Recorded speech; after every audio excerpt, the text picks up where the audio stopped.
விக்குட்சி ரொம்ப நாள் ராஜ்யம் ஆண்டாள். அவர் தன் பிள்ளையான புரஞ்சய இடத்துல ராஜ்யத்தை ஒப்பிச்சு விட்டு காட்டுக்கு அவரும் தங்க அப்பா ஆத்ம விசாரம் பண்ணா போல நாமசங்கீர்த்தனம் பண்ணி பகவத் ஸ்வரூபத்தை அனுசந்தானம் பண்ணணும்னு காட்டுக்கு போட்டாள். ராஜாக்கள்லாம் அப்படி விலகி போடுறது.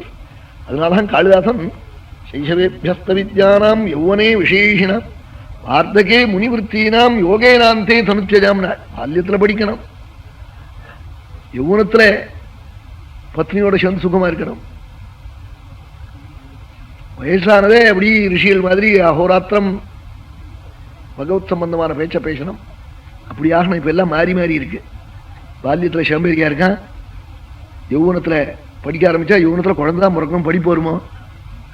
இது இந்த ஊரை இப்ப என்ன பண்ணிருக்கான், முதியோர் கல்வின்னு ஒண்ணு ஆரம்பிச்சான். அது வரை பணத்தை செலவழிச்சு கடைசியில கொண்டு போய் காதல உபதேசம் பண்றா போல. என்ன வேறும் அவனுக்கு முதியோர் கல்வியா. அப்பவே ஆரம்பத்திலேயே சொன்னோம் இதெல்லாம் வேண்டாம்னு. அப்புறம் இப்போ அம்மா பிரயோஜனம் இல்லைங்கிறா பணத்தை செலவழிச்சதுக்கு அப்புறம். எந்தெந்த காலத்துல எதை பண்ணமோ அது பண்ணாதான் நல்லா இருக்கும். ஒரு 5-6 அஷட்டை சொல்லியிருக்கார், அதுல இது ஒரு அஷடுன்னு விட்டாள். இந்த காலகாலத்துல செய்ய வேண்டியதை செய்யாதவனே அஷடுன்னு சொல்லியிருக்காள். அப்படி ரொம்ப சாஸ்திரவாள் சொல்லுவாள் அந்த ஸ்லோகத்தை. வெங்கட்ராமி சொல்லுவார், அப்பியாத்த வெங்கட்ராமியர்.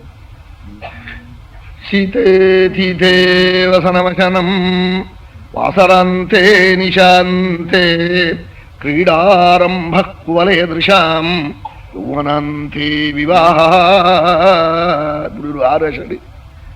அந்த பேரை சொன்னா ரொம்ப பேருக்கு கோபம் வரும். அதனால அதுக்கு அர்த்தம் கூட சொல்றது இல்லை இந்த ஸ்லோகத்தை.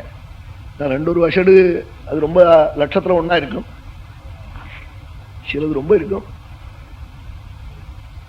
கோவிச்சுக்கிண்டு சித்திரை மாசம் கம்பளி வாங்குவோனா பத்னிட்ட கோவிச்சுக்கிண்டு, நான் மாரி மாச குளூர்ல கம்பளி கூட வாங்காம கொடுத்தன நடத்துறேன், நீ இது மாதிரி தாறுமாறா செலவழிக்கிறேன்னு பத்னி இறஞ்சான். சித்திரை மாசம் இறஞ்சான். உங்களை 6 வாங்கிக்க வேண்டாம்னா வாங்கிக்கோளேன்னா கோவிச்சுக்கிண்டு இங்க இருந்து போய் கும்போணத்துல போய் விஷான கம்பளியா 40 ரூபாய்க்கு வாங்கிட்டு வந்துட்டான். சித்திரை 25 தேதிக்கு வாங்கிட்டு வந்து ராத்திரி போட்டிக்காக மேல போத்தின்னா உடம்பெல்லாம் ஜலம் குட்டுருது. ஒரு நாளைக்கு கிட்ட கூட வச்சுக்க முடியல. அப்புறம் மேல பீரோ மேல வச்சிருந்தா மறுபடியும் அடுத்த மார்கழியில் எடுத்து பார்க்கிற போது அது கரையா முடிச்சு போச்சு. இவன் ஒரு வருஷம் நாள். இது மாதிரி வார்த்தகே தீர்த்த யாத்திரா அவன் ஒரு வருஷம் இருந்தாள். பால்யத்திலே தான் தீர்த்த யாத்திரைக்கு போகாம ரொம்ப வயசாய் இங்க இருந்து கங்கைக்கு போவான். போய் இறங்கின உடனே ஒண்ணுக்கு வந்துடும்னே, நம்ம அந்த சீத்தம் பட்ட உடனே கங்கையை கெடுத்துட்டு வந்துடுவோம். எங்க போய் அதெல்லாம் நல்ல உடம்புல தாத்தியம் இருக்கிற போதுதான் தீர்த்த யாத்திரைக்கெல்லாம் போகணும். இப்படி ஒரு 5-6 வருஷத்தை சொல்லியிருக்காள்.